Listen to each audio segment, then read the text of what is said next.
मुलांनो, आपण आंतरराष्ट्रीय संबंधाच्या वेगवेगळ्या सिद्धांताचा अभ्यास करत आहोत. आंतरराष्ट्रीय संबंधाच्या वेगवेगळ्या सिद्धांताचा अभ्यास करताना प्रत्येक सिद्धांताची भूमिका ही वेगळ्या स्वरूपाची आहे. पण आंतरराष्ट्रीय संबंधाच्या सिद्धांताच्या भूमिका ह्या वेगवेगळ्या स्वरूपाच्या जरी असल्या तरीसुद्धा त्यामध्ये काही मुद्द्यांवर एकमत होताना आपल्याला दिसून येतं. त्यामध्ये प्रामुख्यानं सत्ता, राष्ट्रहित, परराष्ट्र धोरण, जागतिक शांतता हे मुद्दे प्रत्येक आंतरराष्ट्रीय संबंधाच्या सिद्धांतामध्ये चर्चिले जाताना आपल्याला दिसून येतात.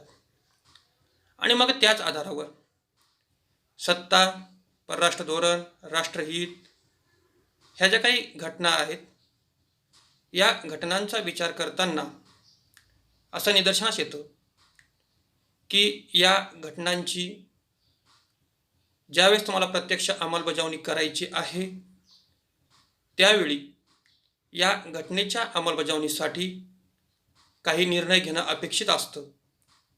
आणि म्हणूनच आंतरराष्ट्रीय राजकारणामध्ये निर्णय घेण्याच्या जी काही प्रक्रिया आहे त्या प्रक्रियेला अत्यंत महत्त्वाचं स्थान आहे.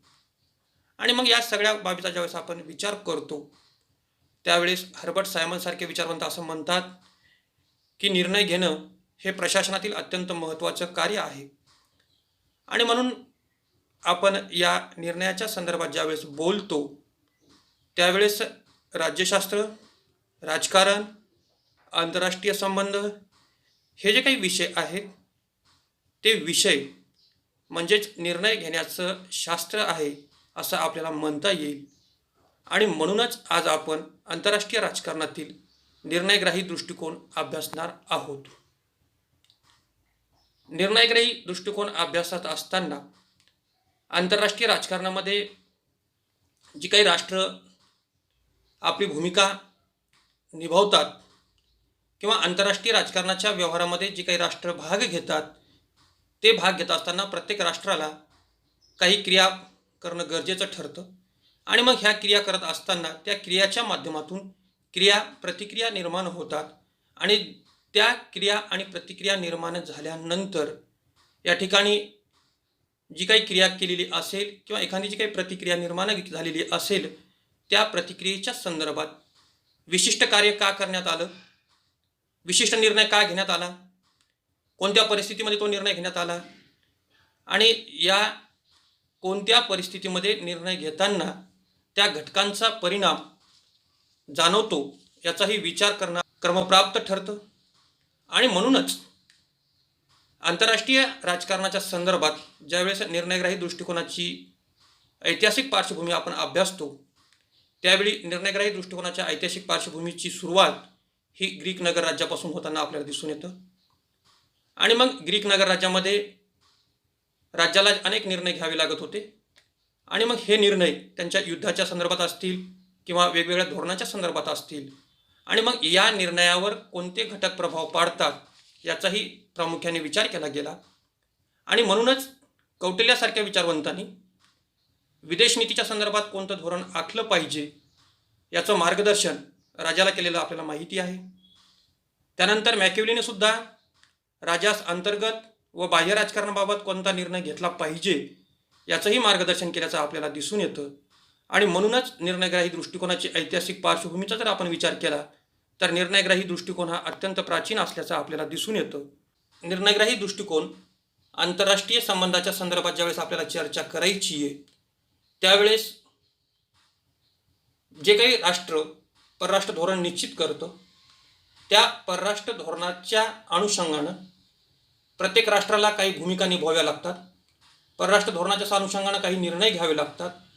आणि मग या परराष्ट्र धोरणाच्या प्रक्रियेमध्ये जे काही निर्णय घेतलेले असतील त्या निर्णयाचं विश्लेषण करणं हे क्रमप्राप्त ठरतं. आणि म्हणून परराष्ट्र धोरणातील निर्णयाचं विश्लेषण सर्वप्रथम करण्याचं काम रिचर्ड स्नायडर व त्याचे सहकारी H.W. ब्रूक व बर्टन सापिन यांनी केलेलं आहे. आणि परराष्ट्र धोरणातील निर्णयाचं विश्लेषण करण्याचा जो काही सिद्धांत आहे तो निर्णयग्राही दृष्टिकोनातून मांडण्याचं काम त्यांनी 1950 मध्ये केलेलं आहे. आणि मग हा जो काही निर्णयग्राही दृष्टिकोनाची जी काही पार्श्वभूमी आहे ती पार्श्वभूमी पाहत असताना एडवर्ड शिल्स, टॉलकाट पार्सन हे जे काही समाजशास्त्रज्ञ होते, ह्या समाजशास्त्रज्ञाच्या विचारातून स्नायडर व त्याच्या सहकार्यांनी जी काही परराष्ट्र धोरणाची जी काही संकल्पना आहे आणि त्या परराष्ट्र धोरणाच्या संकल्पनेमधील जी काही निर्णयाची जी काही संकल्पना आहे, त्या संकल्पनेच्या अनुषंगानं निर्णय या संकल्पनेला शास्त्रीय आधार लावण्याचं काम या दृष्टिकोनातून केल्याचं आपल्याला दिसून येतं. आणि मग या सगळ्या बाबीचा ज्यावेळेस विचार करतो त्यावेळेस निर्णयग्राही दृष्टिकोनाची ऐतिहासिक पार्श्वभूमी, त्याची रूपरेषा याचा ज्यावेळेस आपण विचार करतो त्यावेळेस आधुनिक काळामध्ये सुद्धा वॉटर लिपमन, मॉर्गेन्था यांनी निर्णयग्राही दृष्टिकोनाच्या संदर्भात आपले विचार मांडल्याचे दिसून येतात. आणि मग सगळ्यात महत्त्वाचा विचार मॉर्गेन्था यांनी मांडल्याचं आपल्याला दिसून येतं. मॉर्गेन्था आंतरराष्ट्रीय राजकारणाच्या संदर्भात ज्यावेळेस निर्णयाची प्रक्रिया रुजवल्या जातं त्यावेळेस ते असं म्हणतात, तुमच्या दुर्बल मित्रास आंतरराष्ट्रीय राजकारणात तुमच्या वतीनं निर्णय घेऊ देऊ नका. आणि हाच उद्देश डोळ्यासमोर ठेवून स्नायडर व त्याच्या सहकार्यांनी जी काही निर्णयग्राह्याची जी काही संकल्पना आहे ती संकल्पना शास्त्रीय पद्धतीनं त्याला शास्त्रीय आधार देऊन, शास्त्रीय निकष देऊन निर्णयग्राही सिद्धांताची संकल्पना विकसित करण्याचं काम आपल्याला केल्याचं दिसून येतं. आणि म्हणूनच मग या सगळ्या बाबीचा ज्यावेळेस आपण विचार करतो त्यावेळेस या निर्णयग्राही दृष्टिकोनाच्या संदर्भात असं म्हणता येईल की निर्णयग्राही दृष्टिकोन हा विकसित होत असताना त्यामध्ये अनेक घटकांना अत्यंत महत्त्वाचं स्थान दिलेलं असतं. अनेक घटकाचं विश्लेषण करण्याच्या ऐवजी यामध्ये सूक्ष्म विश्लेषण पद्धतीचा वापर केला जातो आणि राजकीय व्यवस्थेमधील जे काही अनेक घटक आहेत त्या घटकांपैकी जे काही सूक्ष्म घटक आहेत आणि ते परराष्ट्र धोरण आणि निर्णय प्रक्रियेवर प्रभाव पाडतात अशा घटकांचं विश्लेषण या ठिकाणी करण्याचं काम या निर्णयग्राही दृष्टिकोनातून करताना आपल्याला दिसून येतं. आणि मग आंतरराष्ट्रीय राजकारणामध्ये ज्यावेळेस प्रत्येक राष्ट्र आपली भूमिका निभवतं त्यावेळेस प्रत्येक राष्ट्राला बदलत्या परिस्थितीनुसार निर्णय घ्यावे लागतात. आणि मग हे निर्णय घेत असताना त्यांनी कोणत्या परिस्थितीमध्ये निर्णय घेतलेले आहेत, त्या निर्णयाची पार्श्वभूमी काय आहे, त्या निर्णयाचे दूरगामी काय परिणाम होणार आहेत याचाही विचार हा आंतरराष्ट्रीय राजकारणामध्ये केला जातो. आणि म्हणूनच निर्णयग्राही जो काही दृष्टिकोन आहे त्या दृष्टिकोनाचे प्रमुख दोन उद्देश आहेत. त्यामध्ये राजकीय क्षेत्र आणि राजकीय क्षेत्रामध्ये जे काही निर्णय घेतले जातात त्या निर्णयाच्या अनुषंगानं प्रत्येक राजकीय व्यवस्था कार्य करतं. आणि म्हणूनच मग या राजकीय क्षेत्रात ज्या ठिकाणी जे काही निर्णय घेतलेले आहेत त्या निर्णयाच्या अनुषंगानं जे काही कार्य केलेले जातात त्या कार्याची आणि तेथील ती जी काही राजकीय व्यवस्था असेल त्या राजकीय व्यवस्थेची ओळख करून देणं हे महत्त्वाचं काम या निर्णयग्राही दृष्टिकोनातून होताना आपल्याला दिसून येतं. आणि सगळ्यात महत्त्वाचं काम या निर्णयग्राही दृष्टिकोनातून जर होत असेल तर ते म्हणजे निर्णयाचं शास्त्रीय पद्धतीनं विश्लेषण करण्याचं काम हे निर्णयग्राही दृष्टिकोन करताना आपल्याला दिसून येतं. आणि म्हणूनच मग या सगळ्या बाबीचा ज्यावेळेस आपण विचार करतो त्यावेळेस निर्णयग्राही दृष्टिकोनामध्ये राज्यास प्रमुख निर्णयात्मक केंद्र मानलं जातं. राज्याचा जो काही प्रमुख आहे तो प्रमुख राज्याच्या वतीनं निर्णय घेतो हे आंतरराष्ट्रीय राजकारणामध्ये मान्य करावं लागतं. आणि म्हणूनच जी काही निर्णयाची प्रक्रिया आहे त्या निर्णयाच्या प्रक्रियेवर विभिन्न गोष्टींचा या ठिकाणी मोठा प्रभाव असल्याचं आपल्याला दिसून येतं. आणि त्या प्रभावाच्या माध्यमातून निर्णयाची प्रक्रिया कशी बदलत जातं याचंही विश्लेषण करणं आपल्याला क्रमप्राप्त ठरतं. आंतरराष्ट्रीय राजकारणातली जी काही निर्णयाची प्रक्रिया आहे त्या प्रक्रियेचा ज्यावेळेस आपण विचार करतो त्यावेळेस निर्णय प्रक्रियेवर प्रभाव पाडणारे जे काही घटक आहेत ते घटक म्हणजे बाह्यस्थिती, अंतर्गत स्थिती, व्यक्तिमत्वाचा प्रभाव, वातावरणाचा प्रभाव, कार्यकारिणी व विधिमंडळाचा प्रभाव.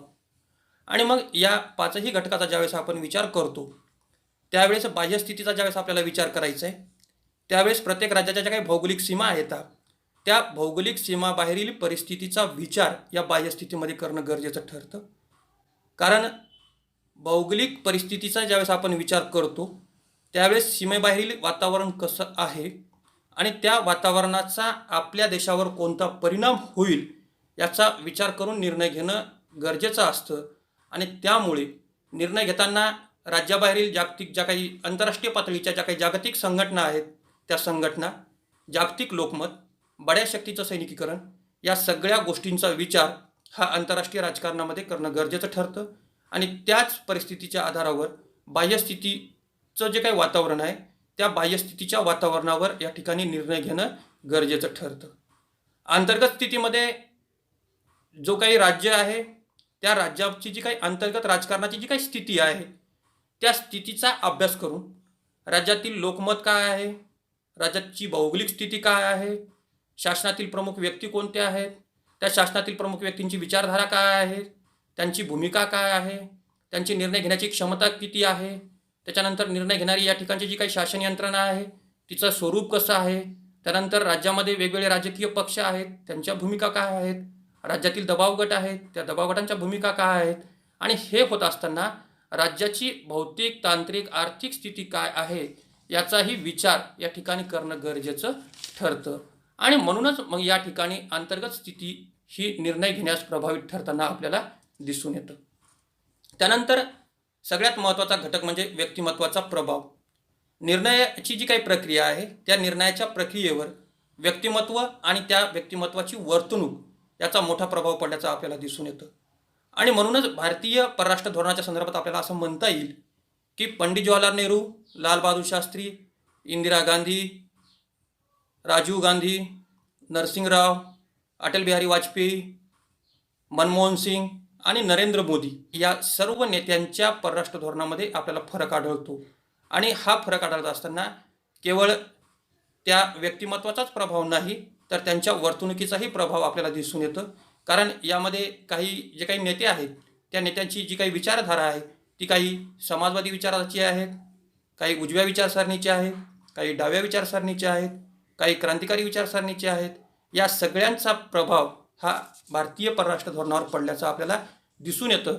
आणि म्हणूनच भारतीय परराष्ट्र धोरण आदर्शवादाकडून वास्तववादाकडे वळलं हे आपल्याला मान्य करावंच लागेल.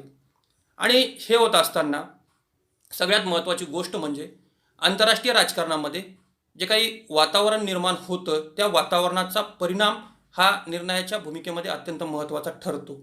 कारण वातावरणाचा परिणामाचा ज्यावेळेस आपण विचार करतो त्यावेळेस भारतासारख्या देशाला ज्या काही भौगोलिक नैसर्गिक सीमा लाभलेल्या आहेत त्या सीमाचा ज्यावेळेस आपण विचार करतो त्यावेळेस भारताचं परराष्ट्र धोरण त्या सीमांचा विचार करूनच राबवलं जातं. आणि म्हणून या ठिकाणी प्रत्येक राष्ट्राचं जे काही परराष्ट्र धोरण आहे त्या परराष्ट्र धोरणाच्या संदर्भात जे काही वातावरण आहे त्या वातावरणामुळे तेथील त्यांच्या निर्णयामध्ये मोठा फरक असल्याचं आपल्याला दिसून येतं. आणि सगळ्यात महत्त्वाची गोष्ट म्हणजे निर्णय प्रक्रियेवर प्रभाव पाडणारा जो काही घटक आहे तो म्हणजे कार्यकारिणी आणि विधिमंडळ. प्रत्येक स्वतंत्र राज्यामध्ये कार्यकारिणी आणि विधिमंडळ असतं आणि मग त्या कार्यकारिणी आणि विधिमंडळाचा प्रभाव हा निर्णय प्रक्रियेवर पडताना आपल्याला दिसून येतो. त्यातल्या त्यात कार्यकारिणी आणि विधिमंडळाचा प्रभाव हा लोकशाही शासन पद्धती असलेल्या देशामध्ये हा मोठ्या प्रमाणात दिसून येतं. आणि लोकशाहीमध्ये लोकांचे प्रतिनिधी निवडून दिलेले असतात आणि ते लोकांचे प्रतिनिधी त्या ठिकाणी लोकांच्या वतीनं काम करतात. आणि मग हे लोकांच्या वतीनं काम करत असताना त्या ठिकाणी ज्या राष्ट्रीय पक्षास, ज्या राजकीय पक्षास बहुमत मिळतं तो पक्ष बहुमताच्या जोरावर निर्णय घेताना दिसतो. पण ज्या राजकीय पक्षास बहुमत नाही आहे पण त्यांच्याकडे सत्ता आहे ते निर्णय घेताना कुठेतरी अडखळताना दिसतात. आणि म्हणूनच निर्णय प्रक्रियेचा ज्यावेळेस आपण विचार करतो त्यावेळेस निर्णय प्रक्रियेवर प्रभाव पाडणारे जे काही घटक आहेत त्यामध्ये बाह्यस्थिती, अंतर्गत स्थिती, व्यक्तिमत्वाचा प्रभाव, वातावरणाचा प्रभाव, कार्यकारिणी व विधिमंडळाचा प्रभाव या सगळ्या बाबीचा विचार आपल्याला करणं गरजेचं ठरतं. आणि म्हणूनच या निर्णय प्रक्रियेच्या संदर्भात डेव्हिड ईस्टनसारखे विचारवंत असं म्हणतात की जी काही राजकीय व्यवस्था आहे त्या राजकीय व्यवस्थेमध्ये जे काही निर्णय घेतले जातात ते निर्णय म्हणजे त्या राजकीय व्यवस्थेचं आउटपुट होय. आणि म्हणूनच प्रत्येक देशाचं जी काही परराष्ट्र धोरणाची जी काही भूमिका आहे त्या परराष्ट्र धोरणाच्या भूमिकेमध्ये निर्णय प्रक्रिया ही अत्यंत महत्त्वाची राहिल्याचं आपल्याला दिसून येतं. आणि मग या सगळ्या बाबीचा ज्यावेळेस आपण विचार करतो त्यावेळेस या निर्णय प्रक्रियेचा जो काही सिद्धांत आहे त्या सिद्धांताचं मूल्यांकन करताना असं दिसून येतं की या निर्णयग्राही दृष्टिकोनामध्ये केवळ निर्णयाचाच विचार केलेला आहे. त्यामुळे तो निर्णय योग्य की अयोग्य याचा विचार करणं गरजेचं असतं पण या बाबीचा या ठिकाणी विचार केलेला नाही. आणि सगळ्यात महत्त्वाची गोष्ट म्हणजे आंतरराष्ट्रीय राजकारणामध्ये ज्यावेळेस तुम्ही राजकारण करता त्यावेळेस ते राजकारण करत असताना आंतरराष्ट्रीय पातळीवर ज्या काही जागतिक संघटना येतात त्या जागतिक संघटनेच्या अनुषंगानं या ठिकाणी वेगवेगळ्या सत्ता संतुलन, आंतरराष्ट्रीय कायदे ह्या ज्या काही गोष्टी आहेत त्या गोष्टींचा विचार करणं हे गरजेचं असतं. पण या ठिकाणी निर्णयग्राही दृष्टिकोनामध्ये याचा कुठेही विचार केलेला नाही. आणि सगळ्यात महत्त्वाची गोष्ट म्हणजे जे काही निर्णय घेतले जातात किंवा निर्णय प्रक्रियेवर जे काही प्रभाव पडतात ते प्रभाव पडत असताना आंतरराष्ट्रीय परिस्थितीमुळे तो प्रभाव पडला की राष्ट्रीय परिस्थितीमुळे तो प्रभाव पडला की व्यक्तिमत्वाच्या प्रभावामुळे हा निर्णय घेतलेला आहे हे स्पष्ट करणं खूप अवघड होऊन जातं. आणि याचा विचार करत असताना सध्याची भारत आणि चीनची जी काही धोरणात्मक भूमिका आहे त्या भूमिकेचा विचार करता भारतानं चीनचे काही ॲप बंद केलेले आहेत आणि मग त्या ॲपचा जो काही परिणाम भारतीय अर्थव्यवस्थेवर आणि चीनच्या अर्थव्यवस्थेवर होतोय त्यावेळेस जो काही निर्णय घेतलेला असेल त्या निर्णयाचा विचार करता असं म्हणता येईल की तो निर्णय आंतरराष्ट्रीय परिस्थितीमुळे घेतलेला आहे की राष्ट्रीय परिस्थितीमुळे घेतलेला आहे, व्यक्तिमत्वाच्या प्रभावामुळे घेतलेला आहे हे आपल्याला स्पष्ट करता येत नाही. आणि सगळ्यात महत्त्वाची गोष्ट म्हणजे या निर्णय प्रक्रियेच्या दृष्टिकोनामध्ये अगोदर निर्णय घेतले जातात आणि नंतर त्या निर्णयाचं विश्लेषण केलं जातं आणि म्हणून हा दृष्टिकोन शवचिकित्सा पोस्टमॉर्टमसारखा आहे असं म्हटलं जातं. आणि म्हणून या सगळ्या बाबीचा ज्यावेळेस आपण विचार करतो त्यावेळेस निर्णयग्राही दृष्टिकोनामध्ये अनेक दोष असल्या, अनेक उणिवा असल्या तरी सुद्धा निर्णयग्राही दृष्टिकोन हा आंतरराष्ट्रीय राजकारणातील परराष्ट्र धोरणाचा अभ्यास करण्यासाठी एक मार्गदर्शक सिद्धांत म्हणून उभा राहतो.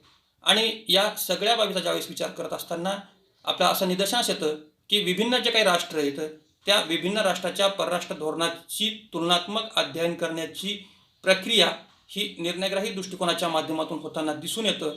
म्हणून आंतरराष्ट्रीय राजकारणामध्ये निर्णयग्राही दृष्टिकोनाचं महत्त्व अनन्यसाधारण आहे. धन्यवाद.